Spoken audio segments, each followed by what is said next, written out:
बोला बोला शंकर भगवान की।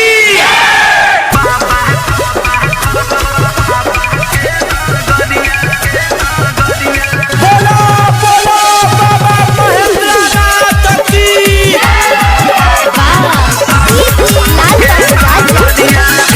के संगे देवा घर जाइबा हो, सुइया पहाड़ी हम चढ़ जाइबा हो। देवर के संगे देवा घर जाइबा हो, सुइया पहाड़ी हम चढ़ जाइबा हो। कुछ होई त कलिफ न डगरिया में, नचत झूमत लेके राजा जी, नचत झूमत लेके बन के कंवरिया चल जाइबा हम बाबा के नगरिया। नचत झूमत लेके बन के कंवरिया चल जाइबा हम बाबा के नगरिया।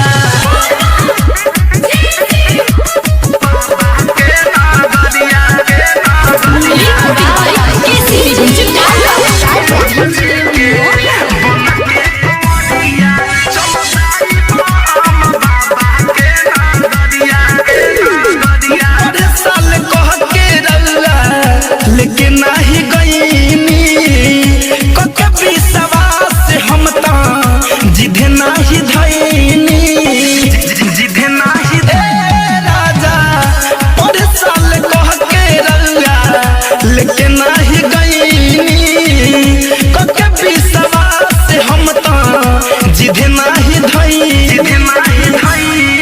बनी कंवर हम वाले बजरिया से, नचत झूमत लेके बन के कंवरिया चल जाइबा हम बाबा के नगरिया। नचत झूमत लेके बन के कंवरिया चल जाइबा हम बाबा के नगरिया।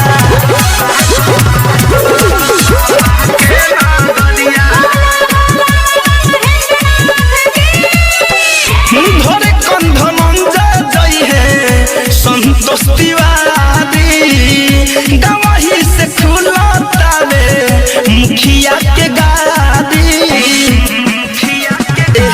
राजा धनंजय अशोक जई है संतोष तिवारी, गवाही से खुलतावे मुखिया के गादी। सोया जल हम चढ़ाइबा भोर हदिया हमें, नचत झूम